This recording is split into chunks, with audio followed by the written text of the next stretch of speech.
Hello and welcome to The Print. This is Ratan Priya and I present to you Anusha Rao and Suhas Mahesh, Sanskrit scholars who have edited and translated love poems from Sanskrit and Prakrit in their recently released book How to Love in Sanskrit.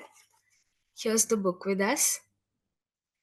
How long did it take you guys to compile this whole thing? So it took us a pretty long time. I think we can't even calculate because in some way we've been working on it for so many years now, just collecting the verses we like, poems from so many sources, as and when we encounter them, and putting them down in just a Google document and going from there. So I think we've been doing that for over 6 years. But once we started seriously, Yeah, we for about 1 year we really did very intensive reading. So almost every evening for 1 year we would just read and read and read a Sanskrit text, and we read about 150 Sanskrit texts to gather the corpus of verses that we wanted. And after we had the verses, translation was, I think, slightly easier. It's not as time consuming. So that took us about 6 months. So I think totally about maybe 2 years of very intensive work to write this book. Okay. Since the subject of these poems are so contemporary and hip, it's almost like a punk singer could make some song out of this. Did you, but when you were selecting these verses, were you selecting the ones that can be more relatable to the current audience or the modern readers, or you picked anything you liked and you turned it into a contemporary verse? I would say a little bit of both. So, as we say in the introduction, some of our choices were dictated by modern sensibilities. So, there are some things that you just can't make a modern reader think of as romantic, not even us. So, for instance, comparing a woman's thighs to an elephant's trunk is simply not done. And there's no way you could tell someone it's romantic today. So where we came across verses where the main primary idea of the verse was of that kind, we just omitted it in our curation. We didn't take it under consideration. But there are other verses, I think, where it's quite possible to make a modern reader relate to it. Like I say, Sanskrit love poetry takes everything to the extreme. But sometimes if you're in a long distance relationship and you're really missing them, it can feel like the end of the world. So that's a Yeah. feeling that's relatable, even if the specific ways in which it manifests in Sanskrit are not. So in those cases, we retain the verse and just try to convey the main idea in a way that readers could relate to. Okay. I want to know about the since you two read so much material, how do you feel the language of love has transformed in all these centuries? Because we we read poems from 100 CE and it's almost the same emotion, like the vulnerability and the madness is almost same. So do you think the language of love has not changed? As being humans, I suppose love itself has not changed, but different cultures and different languages express love in different ways. And that has definitely changed. So the way that Prakrit expresses love, the way that Sanskrit expresses love, the way that English expresses love are all very, very different. Yeah. In particular, Sanskrit really likes taking expression of love to the extreme. So in English, generally poetry in general, not just love poetry, tends to be understated. English is not a language that really supports hyperbole, but Sanskrit really celebrates that. So you really see. Yeah, so it would come across as really melodramatic, for instance. Just imagine your bangles and bracelets falling off because you become so thin that you're missing someone who is away. But this would be very common in Sanskrit. So And also Kalidasa. very natural in Sanskrit. So reader would not bat an eye. But once you translate that, it starts sounding awkward in English. So these are some challenges that the translator has to deal with. What is the you two can you two will have to give different answers on this one. Which is the raciest poem that you came across and it's there in the book? Anusha, you go first. Um, I would have to So check, but we have yeah, the we book in have. front of us. Uh, Yeah, so this is actually not really the raciest, but the one titled Climax is the one that one of the ones I like the most because it's understated. It works purely through metaphor. Nothing is said directly, and still it's really Okay. beautiful. Yeah. Will you read it to us? Sure. Sweat trickled from the orb of the moon. Darkness, bound by flowers, had come untangled. Just a moment ago, buds of white Ketaki flowers blossomed in a joyous smile. The dance of the earrings stilled. Both dark lilies rolled shut. A final gasp, and the red coral quietened. Beyond this, I know not what happened. Oof. Suhas, you go next. sure. So maybe I'll read out a verse from Shyamilaka's Padataritaka, the kick, uh, which we have provocatively titled as BDSM. Okay. Yeah, I've read that one. Read that one. And I also want to warn listeners that what we have been reading out are not really representative of all of the poems in the book. This is probably Yes. these This are is some of just the the out, raciest. these are some of the outliers. The rest of the material is actually pretty tame, so you can gift it to somebody if you want to. So okay, Yeah. so let's do this. If impassioned women don't rough you up, dragging you by the hair, if they don't tie you up with their girdle strings and strike you with flowers, do you even deserve to be called a lover? If women toy with you in bed, quite shamelessly, like you're their slave, love favors you, you lucky dog, and your youth is one grand party. And how old is this poem? This would be probably from the 5th or 6th century, so at least 1,500 years old now. We've always been a colorful breed. Indeed, yes. So, the titles that you've given to these poems, No Chaperons, Please, Polly Wants a Cracker.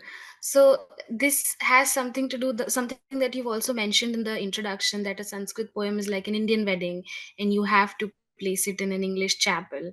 So, what was that process like? How do you come up with these names? And it just lifts the poem up because you see the title and then you are intrigued by it. How do you decide?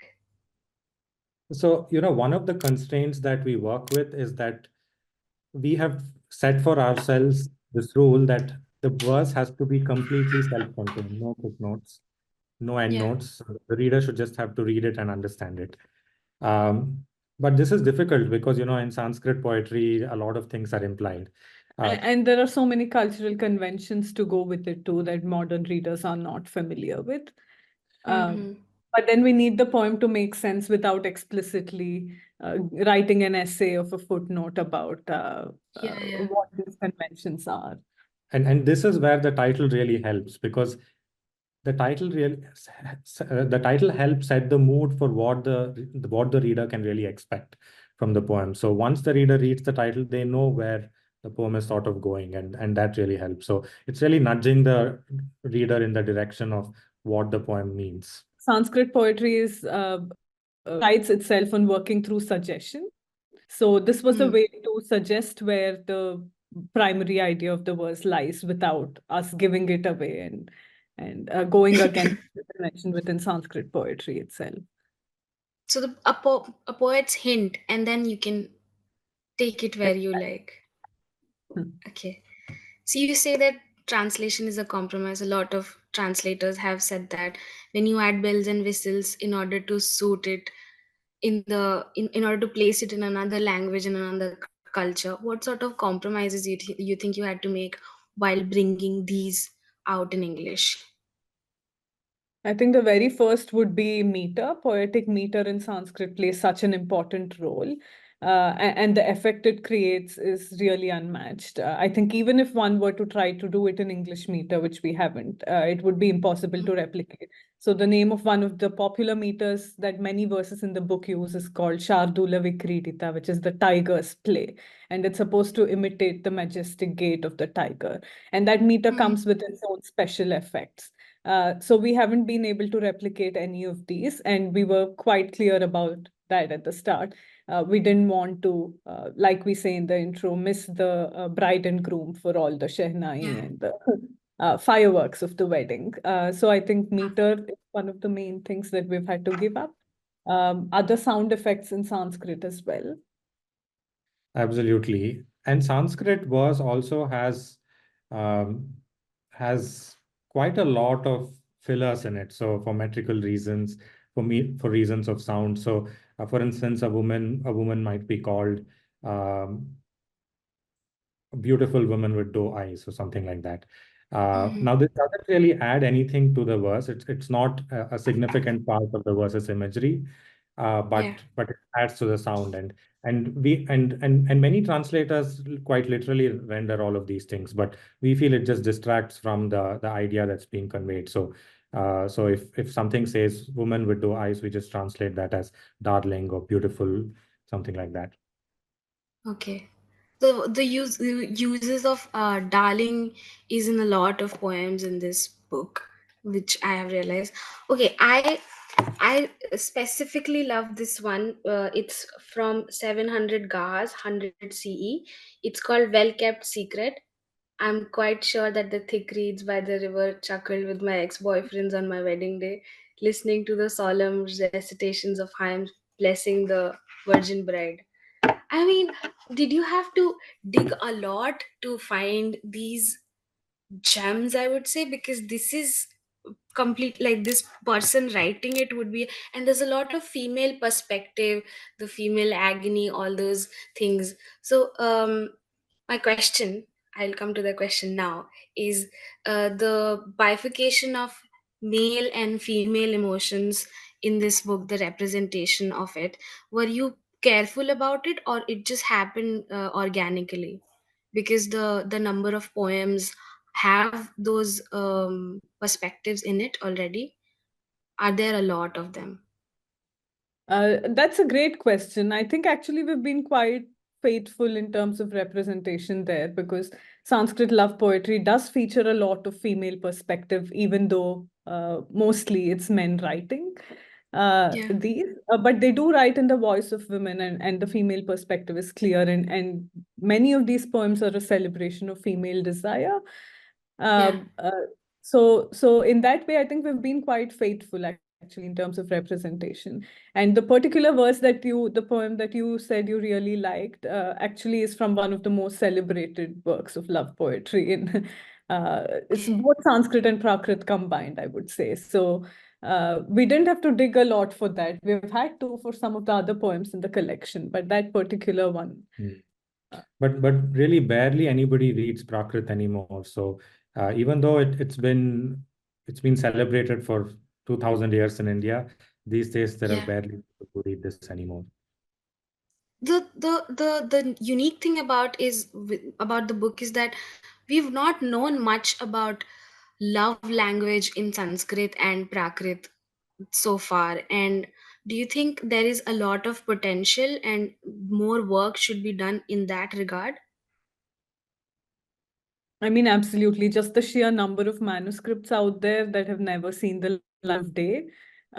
We keep coming across manuscripts ourselves that have not been heard of so far, and feature some writers that the world doesn't even know by now, though they've been celebrated centuries ago for their work. So it's quite possible there's a whole wealth of literature on love and love poetry out there in Sanskrit that has never seen the light of day. So it definitely deserves a lot more work. By trained scholars. So we don't simply want new translations of the same old material. We want texts that have not been explored. Right. Since you're both since you both worked on this book together, were there disagreements in terms of translation? Was there something that you wanted certain way, and Anusha, you wanted some other way. How did you work it out together? Sure, maybe I can start off and then. So I think we definitely didn't agree at the start, but I think we agreed by the end of every. So some of the things we did when there was a particularly challenging verse was that we sat and translated it separately. We did this for most verses actually. We translated Hmm. separately and then we sat together and worked out how we were each reading the verse. Sometimes we were surprised that we weren't reading it quite the same way at all. And that involved going back to the commentaries, other translators, sometimes if it was translated, and just talking about it amongst ourselves to figure out which reading was more appropriate. And then we picked the best out of both and came up with something that we both were happy with. So every verse here, I think, has ended up in a space where we're both happy with it, but it didn't start off that way. Absolutely. Okay. I think the good thing is that our literary sensibilities match. So we both can usually agree when a translation has come out well, and we know we can stop. But what we often don't agree on is whether a certain verse was actually worth including, because we read about 10,000 verses to write this book. So there was Yeah. quite a lot of back and forth about whether this verse should actually make the cut or not. Um, but we got there finally. Okay. So the topic of yearning, it's all over the internet suddenly this year, especially by the end of last year, it caught on, although we've been yearning since centuries and centuries. What can you tell us, our audience also, and me, Sanskrit, Prakrit, and yearning? I would say at least Sanskrit and Prakrit love poetry is synonymous with yearning because that's where poets really go overboard and like to show their poetic prowess in. Uh, yeah. So to give you an example, so for instance, if you take up a compilation of Sanskrit poetry, so uh, poets of old used to often make these collections. There are dozens of such collections available. About 60% of the book is usually love poetry. And regardless of who compiled it, it might be a monk who compiled it, it might be a Jain Muni, they always still have about 50%, 60% love poetry. And of that 50%, usually half is the section titled Viraha or related, so yearning. So that And within that, there are so many sub-classifications about whether it's the woman doing the missing, whether it's the man, at what stage of missing they are in. So there are actually 7 stages of separation ending in death in Sanskrit poetry. So you can imagine how seriously poets took yearning. So yeah, I guess like Suhas said, over 50% of the yeah, section on love poetry would. yearning is really the lifeblood of Sanskrit poetry. As one poet says, if you're not yearning, then it's not love. Uh, because if once you're together, then there's nothing more to look forward to. So Or at least nothing you can write about, yeah, I nothing suppose. you can Yeah. write about. So, Yeah. Since we are on the topic, why don't you guys tell us, do you cite Sanskrit verses to each other in Sanskrit, or do you translate it and dedicate to each other? or we usually just quote our favorite verses to each other all the time. We also write plenty of Sanskrit verses. So in Anusha's MA thesis, there's a verse in Sanskrit that she wrote that was dedicated to me. And in my PhD thesis, there's a Sanskrit verse that I wrote that's dedicated to her. And We we should write. know about those verses. I think everyone will love it. Tell Sure, yeah. us, please. Sure, yeah. So my MA thesis has this verse that says, Ekasmaya advitiyaya madvitiyaya esha me prabandho hridayasthaya durasthaya pidiyate. So at that point, I was in Calgary in Canada and he was in the UK. So the verse addresses that, and I work on Vedanta for my thesis. So there are all these metaphors about Brahman in the verse. So it basically means to him who is one only without a second, but who is still seconded by me. To him who is in my heart, although he's far away, this thesis is dedicated. Oh, wow. And the verse that I wrote in my PhD thesis as a dedication that goes, Vishlishte napitaya maya yadalpam yadhai bahulam tat prabhrutakam tasyai madhridayaikanushasinye. Uh, so it means whatever little I managed to write in my thesis, uh, that's actually quite a lot. That's an achievement in itself because I was away from her. So the fact that I managed to complete this thesis at all is an achievement. And this thesis is dedicated to her, to Anusha, who's the ruler of my heart. And in the phrase, you can actually see that The the, Anusha. the word Anusha has been brought in. Mad Hridayai Kanushasinyai, Anusha has been brought in. It doesn't refer to her by name, but it means she's the ruler of my heart. But it has the word Anusha sort of as a Easter egg embedded in there. Nice. Everyone is feeling single right now. Thank you so much for this book and for the material that you've compiled together. It's a great reference point to for all the fanatics, for all the lover girlies and the lover boys all over the world, that we're not crazy. We've been doing this since centuries now. Yes, but we should also tell single people they should read it too, because we also have a section on how Yes. to break up and how to let go. How to So, let go. So Yes. how to And flirt? So also to start new things, because there's also a section on how to flirt. indeed, yes. How has been the response over this book? Are people surprised? I think most people are just amazed by the material in the readers that I have come across with.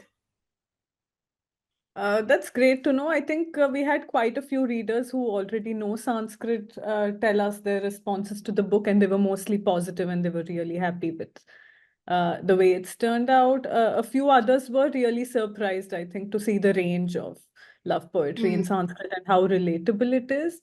But we've mostly heard from excited readers, and uh, and the comments just keep pouring in. So every day we hear from Yeah. about 10 or 15 new readers who write to us. And the book also seems to be becoming popular in places that we hadn't really imagined. So somebody recently sent us a screenshot from Tumblr where an extract from the book that some reader had posted had got 5,000 comments. So yeah, so we had no idea it was even up there on Tumblr, but we were pleasantly surprised to see. So. I think this can find many beautiful corners on Reddit and Tumblr, because that is where everyone is going to secretly admire this. Yeah. Thank you so much, Anusha and Suhas, for your time. And once again, for our readers, How to Love in Sanskrit. It's recently released in your bookstores. Thank you so much. thank you, It was Ratan great Priya. talking to you.